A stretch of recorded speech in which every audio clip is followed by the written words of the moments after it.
So you want me to go ahead, Donna? All right, perfect. Well, I'm thrilled to be here with all of you, and I feel like I am amongst a bunch of people that already know probably what they're doing, but how many of you, with a raise of hands, do actual in-home cooking shows? Do anybody do some of those yet?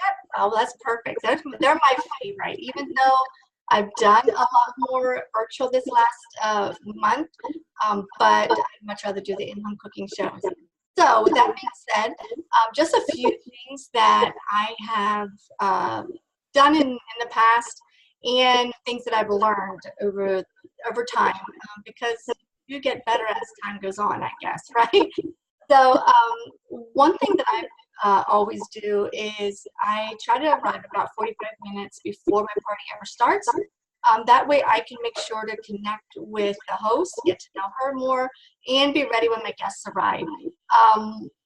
If you feel like you had a frazzled day, which we all do, you want to kick that off at the door when you get to your host's house. If you have to go through the motion, sometimes we do those little motion things. If you have to go through that, swipe your feet on her mat, whatever, and just go in and breathe and be ready for a fun time. Because after all, the guests are there for a fun time. And that's what we're there for too, right? So I like to set up everything ahead of time as much as possible. And that includes cutting up my onions and letting maybe a little bit to do. If I have to open a bunch of cans, I try to open a bunch and then letting maybe one can for later.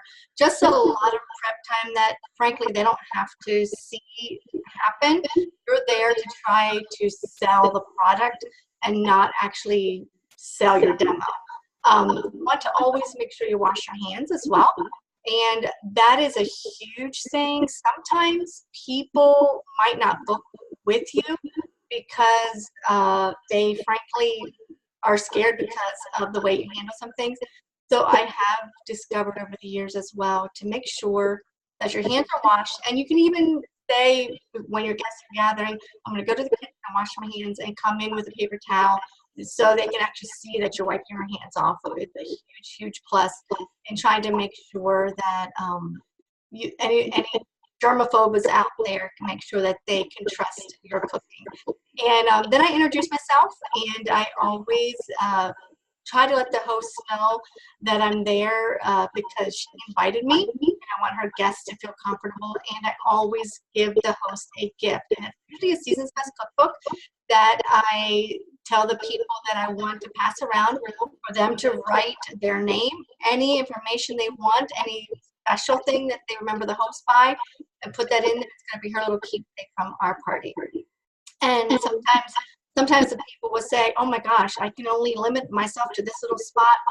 So that's why the back cover is there for those people like you that want to just write a whole journal for your host, because it might make her smile someday. So it always is great to give a little bit something like that. And then I always as well talk about the guest special. And I try and make sure that they know when they order $75 or more, they get something for free, because we all love free, right? And so at the checkout, when they're checking out, if you see they're really close to that $75, I don't say, you know what, you're really like 50 cents away or $2 away.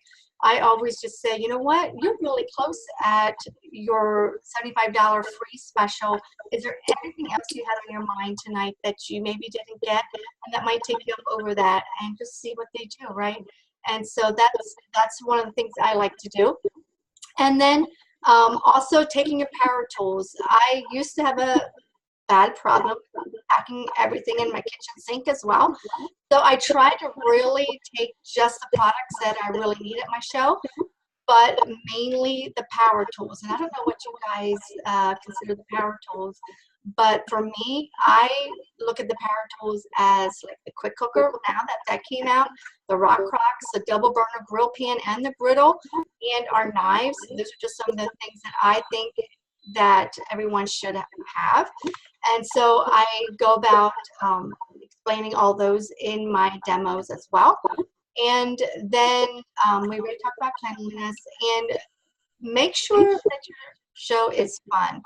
Share your stories, share. Of course, you want to get a booking in there. So you can even put a little booking segment in when you're talking about the guest special. That's a great way to kind of segue in and talk about booking, and you want to plant this little seed throughout the demo. And the same way with recruiting, you want to plant a little seed about recruiting somewhere as well. That way when you get to your close, then you can actually confidently close knowing that you did talk about recruiting a special as well. And talking about tips are, I find, something that a lot of people don't think about when they come to a show. I've had several people lately say, oh my gosh, I thought I knew how to cook until I came to the party. But honestly, it's just those little extra tips that people look for, because we want it to be kind of a cooking class. And so I tell them, all kinds of things. Almost what, I think somebody shared it at conference about the garlic. You can talk about that, all kinds of ways. The spaghetti, making sure that your spaghetti's not flying everywhere. Break it in half against the edge of the table. Those are just some tips that will wow your guests. And then just speak a few things from the catalog if you're not having a bunch of products there, showing them what a product can do, and then asking them questions, getting them to talk. They will actually sell the products for you. So that's a little bit how I do. And then at the end, I do my confident close and try and always put that recruiting segment out there. And so that's my little the way I do mine. And I'm going to turn it over to Amanda. She is going to talk about the virtual. Hey. So I'm honestly kind of new at the whole virtual. Like, I was always a home cooking show, but since conference, I can't get any home cooking shows. So I wanted to share some tips with you. I always say keep it fun. Don't be boring. Don't come on and be like, hi, this is Amanda. I sell Pampered Chef. Be like, hey, this is Amanda. I sell Pampered Chef. And they love it. Like, they don't, just like now, we don't want to sit here. We're all like this. What do you think they're doing at home? So go live. If you have kids, that's fine. Let them run through. Let them make faces. Mine do. And they love it. Like, so, and when I go live, a lot of times my hosts from my parties before, they'll ask, they're like, where are the boys at? And I'm like, shh, they don't know I'm live. Be sure to send your host the catalogs and the order forms. I'm personally, for my age, I'm very old school. So I don't have the same letter I send to everybody. I handwrite them one. I thank them for booking a party off of Katie. I'm excited to do their home cooking show. Here's your link. And I share a couple tips with it. I also use some online images. I get them from the website from Pampered Chef, or I make my own on Canva. I like making my own on Canva because then you can make them cute and funny and personalize it your own. I always set up my group, and on the top cover picture up at the top, it'll say make sure you join, because they can invite their guests, but if they don't join it, they're not going to see your post. So always make sure they join. Always make sure they say hello. Personal message them. Thank them for joining the party. Also, ask them if they have a friend who loves Pampered Chef. I did it with my last party, and to be honest, her friend ordered more than the girl that was in the party. So it's always key, because you might not know them and they might not know them, but they know someone else. Then when I'm live, I always share that I'm live and I'm currently making dinner for my family, which we all do. So why not get paid for it? Do a Facebook party like I am. I tell them, make dinner, and I have my camera set up. I also share the products that came in the kit, and I also share the products that, hey, I earned this for free 1 month. Because I think it's pretty awesome that Pampered Chef gives us the products to use in our lives. Mommy. Mom. I personally only post 1 time in the morning, 1 time in the afternoon, and a couple in the evening. 1 video, a picture of a product, a recipe, or a tip. I keep it very simple because, I know I was invited to a party. It was like 10 posts a day, and I was like, I'm out. It was just my Facebook, da-ding, da-ding, and I couldn't stand it. But then when, like, someone orders, I always put thank you. and I'll share a product that says thank you on it with a description. But at the end of the day, there's no wrong way or no right way to do a Facebook party. You make it your own. Like I said, keep it fun, entertaining. And that's all I really got to say. I don't know. I don't like doing these. Awesome. Great job, Amanda. I'm so proud of you. So I guess we're back to you, Donna. Katie, I have a few questions that I'd like to open up for the group. So, Amanda, love the tips that you shared. Love that little smiling face next to you. Because just one of the things that you said, Amanda, was key is that you make it real. So anyone that's a mom your age, it's understandable. And then you get someone my age who so wants a grandchild, we're just going to stand there and look at your child.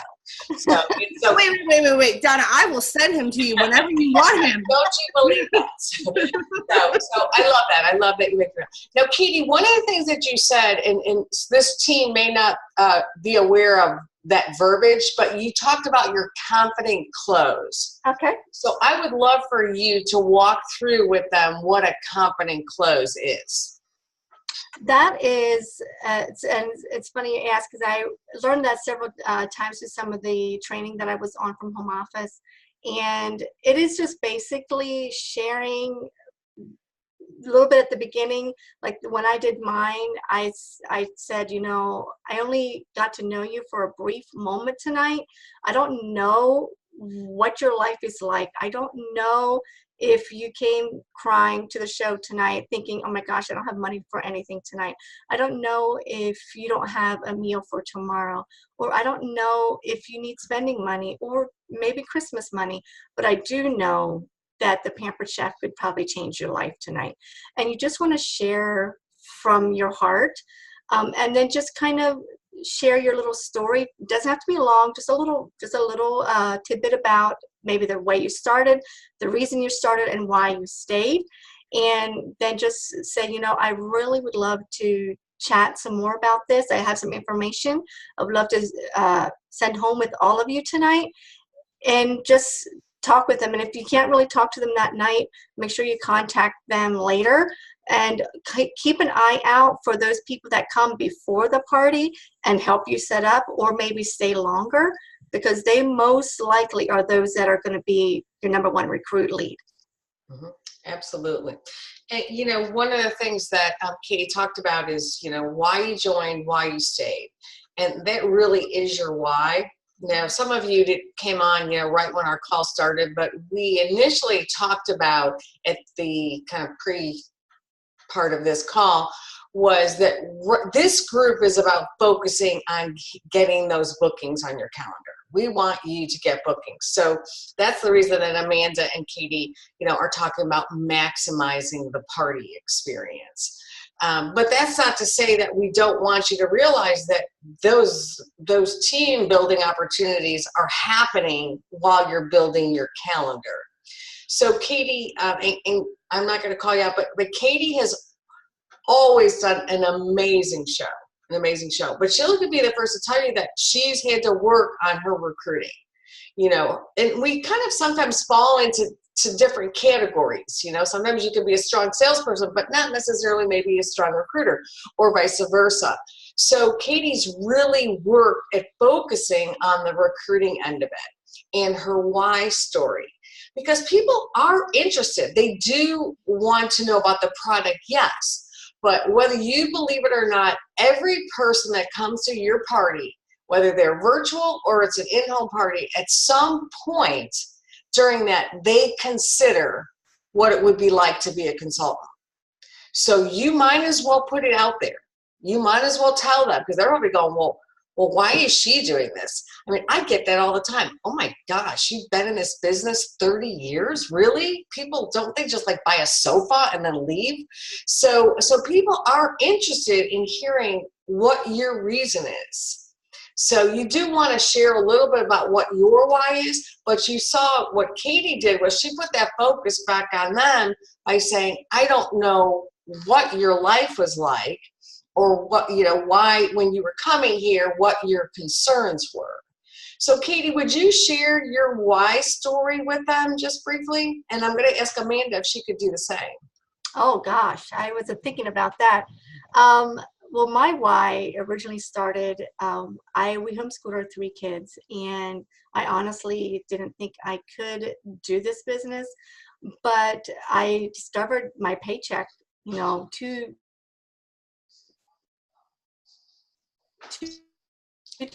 times a month, that I had things for me. And so I love that. Well, when I started putting more into my business, my paycheck got bigger, and I'm like, oh my gosh, it was about maybe my family I really wanted. And so my why is because, well, number one, I want to earn my trip. And number two is I want to supplement income for my family. Last year, I got a lot of the Christmas gifts for my family. So it's just fun things like that I now can contribute into the family. And I really enjoy that. And I tell you, I have learned over the last several years, this truly is talent that I didn't know I had. Honestly, I was very, very shy, Elise. But I did discover that I do enjoy it. And so the reason why I stayed with Pampered Chef is because I really do love it. Okay, great, Katie. Now, she covered 4 areas. If you were really listening, she covered 4 areas. She covered me time, she covered trips, she covered income, and she covered personal growth. 4 things in that one conversation. So kudos, that was great. That was awesome. So now we have Kim Manning on the line. We have Amanda. We have Christina McIntosh, other leaders. Kim, do you want to share your story? Kim, we're going to unmute you. There you go. Kim, you're. I can share my story. I like to say 12 years ago, I was a high school math teacher who didn't cook. And I loved the products, though, and I decided to start because my friend was starting. So for me, having somebody to do the business with was important.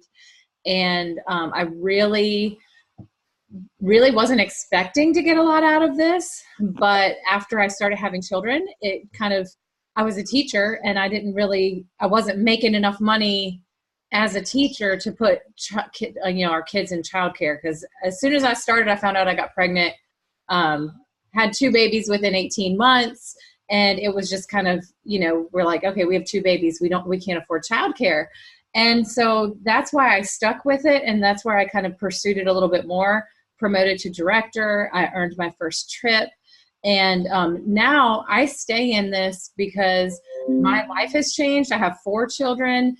And I'm now a single mom, and this has allowed me to be able to stay at home still. I haven't had to go out and get another job outside of the home, which was really important to me, to keep my kids kind of just, in a stable environment. And so what I love about this business is that it can give you, just that little bit of extra money that you need, or it can give you a full-time income if that's something you're looking for. And my gosh, now I stay in it too because of my friends. I have so many friends in this business that, those are the people that when I was going through some of the hardest times of my life, those are the people who were there for me every time. Great. Thank you, Kim. Awesome. Awesome. All right. Anyone else want to share their story? Donna, I can. Thanks, Christina. I got started 19 years ago.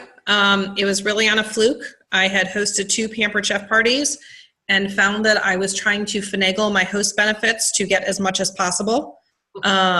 Even, trying to finagle guest orders to make things work. I just it was like an addiction. I wanted the products. I didn't expect to fall in love with them so quickly. I honestly didn't even tell my husband that I had ordered my kit and got started until I was trying to figure out who I was going to have parties with. And it ended up being the wife of somebody he worked with. So I kind of had to tell him. I honestly did this as a hobby in the beginning. It was all about the products. We did not have children at the time. It changed drastically as we started a family because I have a now beautiful 18-year-old with anaphylactic food allergies and a now 16-year-old with autism. And through our journey, I am a former teacher like him, and I could not imagine going back as much as I love my students. I wanted to give that time to my own children and not be trying to split it between my class, because my husband knew I was the one that the custodians would come check to make sure I'd actually left my room before they locked the building. So I knew I couldn't balance both of them. So as their diagnoses came forward, this became not only my financial stability to contribute to the household, but it honestly became emotional stability for me, because it was my time out of the house. It was my escape from reality at times. And over the years, I will tell you, when life just jumped in my way, whether it be when my dad passed away or other things that have happened in my life, like Kim said, it's been the people. When things get tough enough, all I have to do is turn on Facebook and either see my team page or the director page we have with Donna. And it's kind of like, yeah, no, I can't walk away, because I would worry that I would lose those connections. So it's gone from an addiction to the products to financial stability, emotional stability, and now I just can't get away from all of you. So that's pretty much been how mine's evolved over time. But I will say that's the key thing I've noticed in getting to know people that have been with the business, is the reason that people started is not in the end the reason people stay. Absolutely. You're absolutely right. It's true. The income is great, but there's so much more. So, Amanda, are you good, or did you want to share? I'll have someone else talking. Okay. Okay. All right. So, part of your call to action, and I'm going to open up for questions, because I'm going to bring you back to the focus of this call, which is about maximizing your in-home parties as well as your virtual parties. So first, before I do that call to action, I want to ask you, what questions do you have for Amanda and for Katie? And, we have a lot of experience with Kim with virtual, because Kim is 95% virtual, would you say now? 95% virtual, and Christina McIntosh has done plenty of virtual. So we have, the resources here for you to dig deep with your questions. So take advantage, ladies. Donna, this is Tony. Hi, Tony. I have a question on the virtual parties. Do any of you do like the mega party style, where you have just the one group or event and you have multiple hosts inside that one? Or do you all just do separate events or groups? I do the mega parties. Thank you, Kim. You're welcome. Yeah, I know you've been asking me some things, and I hadn't had a chance to send you. It's okay, and I was traveling today anyway, so. That's okay, but I will send that. I'll get that to you. But yeah, I actually just booked. I had 3 booked for the week of the 12th, and now I think I have 7 for the week of the 12th. I can see that happening with me too. So. Yeah, because everybody wants to have them before Thanksgiving. But yes, I put them all in one group. And I do a group chat with my hosts. And so I let them know before I set up the group. So here's kind of my timeline. My party runs Monday through Friday. So this week, I'll be setting up that party for the week of the 12th. So on Wednesday, I'll probably go ahead and set up the group. But I'm only going to put like a dummy person in there. So like I've got a friend of mine that she knows. I always put her in when I open up the group. So I'll put her in. And I just get the group set up. I schedule all of my like normal scheduled posts for like, just my engagement posts and things like that. Get all that scheduled through the Facebook. And then on Wednesday, I'll probably send all of my hosts a message that says, and I've got the whole file that I can share in the group, but to basically, hey, your party is, I'm working on your party this week.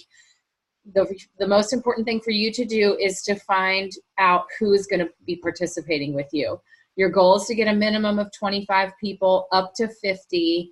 And here's something you can put on Facebook in order to invite. And I'll give them a picture that says you're invited. And then I give them the words to say. And it's just, hey, I'm having a Pampered Chef party next week. My friend is going to be sharing recipes and tips. And so I'm actually going to do prepping for the holidays this month. So, she's going to give us ideas to prep for the holidays. Who wants to be invited? And so that's where they're going to get their guest list. I tell them to keep track of their guest list. I do not add my host to the party until Sunday afternoon. Okay. And I tell them that I will add you on Sunday. And I think I say the word Sunday 5 times in that first message I send them, because I want to get that into their head that you're not going to see anything really else for me until Sunday. But this message, you want to post it 3 or 4 times between now and Sunday. So they'll post their message on Facebook. They're working to get their 25 people. And then on Sunday morning, I put everybody into the group. I send them another message. Hey, I've put you into the group. And then I tell them, here's the message to send to your friends when you add them. And so the really important thing is making sure that your host knows that they need to message their friends, and they're going to give them the link every time they message their friend. Okay. So, and I tell them to do private messages. That's why I tell them only invite 25 to 50, because they're not going to private message more than 50 people. Most of my hostesses do 25 to 30, and they're getting, my show average for my hosts who do 25 to 30 guests is like around $700 is my show average. Awesome. Okay. Yeah. Kim, would you share the picture that you said you in your private message group, and then I'll share it in the other group? Yeah, I'll share the whole that file, the Evernote. Okay, that'd And be so great. it's got every message. And what I like about the Evernote file is if I do update something, you'll always have my updated version. So, and I'm constantly updating it. So if you see things change, that's why, because I tweak it here and there and make it Thank better. you so much. Yeah, you're welcome. Amanda, did you have something you wanted to share? No, I wanted to go off at Kim's because I've been thinking about doing that. So do the hosts get mad because they're all into one party? No, Like, and ahead of time? yeah, it's all about telling them ahead of time. And in fact, when I booked 2 of my parties at a vendor event this week, and they both happened to be standing there. I was like, let me just tell you both what's going to happen. And I tell them, you're going to be in the same party, and you're going to be glad you are, because the more people in the party who are engaged, the more guests are going to see the party. So you're going to be glad to have more people because there's going to be more engagement. And so they're usually like, okay, because honestly, it's the exact same party, and they don't necessarily know how many hosts there are. The guests won't really even know, because they don't know how many, who's friends with who. And so that's where I'll just chime in every once in a while and say, if you're ready, place an order, contact your host for her shopping link. I don't post shopping links on the party because that could get confusing. Although, honestly, I don't even think that's really all that confusing, because you say Susie Jones' link is, and, Amanda's link is, and Donna's link is. You could do it that way, but I just tell them to contact their host. And then I tell the host, I send them a message to send out on Sunday when they add their people to the group. I send them another message like Wednesday midday. And I say, if you have people who are not yet active, send them this message. If you have people who are being active, send them this message. And then I have them send a message on Friday. Hey, the party's wrapping up. If you didn't have a chance to check in, here's the link. So on. So that they always send the link. They usually send it 3 times throughout the party. And that's probably, Kim, that's a great point, because we know it's the private messaging that is making the impact. So they're forced to private message their friends. Yeah. Give them the link. Yeah.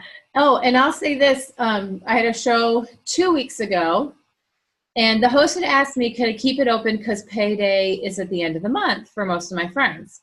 I said, I'll keep the party open, but I'm not going to post anymore. We ran the party Monday through Friday. I'm going to keep it at that. Well, she was not even at $200 yet. And I checked in with her on the 31st and was just like, hey, have you heard from any people? Do you know about getting orders? And she's like, oh, I was going to send a message and whatnot. And she said something about, I don't want to be pushy. I said, well, here's the thing. These are people who all told you they wanted to be invited. They all said they were planning to order, but they've gotten busy. Let's face it, today's Halloween. Like, it was on Halloween. I said, today's Halloween. People have gotten busy. They've just forgotten. So they're going to appreciate the reminder. I haven't closed her party out yet. She's over $800. Wow. Awesome. And she was not even qualified on the 31st. So, yeah, she got like $600 in 3 days. And I said something to her and I was like, so are you glad you sent those messages? And she was like, yeah, pretty glad. All right. Any other questions? No. Okay, so we talked about the why, and it's really, really important that you understand that that why story needs to be relevant to your in-home parties as it is for your virtual parties. Because in a virtual party, they need to understand who they're interacting with. So I would tell you, if you don't have your why story in Canva done already, talk to your director. We're happy to help create a Canva story for you, because and I think it's easier if you start with a virtual party why story, because you have to write it out. You know, you have to like say, okay, here's why I started, and go through the process of it. So get some pictures, of course, that you like the way you look, and your family. Remember, it's not just about you, your family, your dog, you know, what your interests are. You know, it should be a little bit of, you know, it's your story. So I would tell you to, you know, reach out to your director if you have not created a Canva yet. And like I said, we're happy to do that. So that is your call to action for this week, is to make sure that, that you have that done. So Katie or Amanda or any of our other leaders, any questions or comments that you have before we close? You're all good?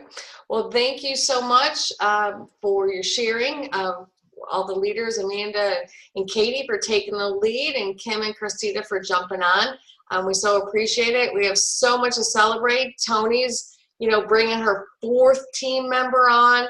I know that plenty of you have. It's very exciting. I know that, you know, you're rocking your bookings and you're really working hard at that. So congratulations. You know, you're doing the work and you're getting the results. So we'll see you back here next week. Have a great one, everyone. Take care. Bye. Bye-bye.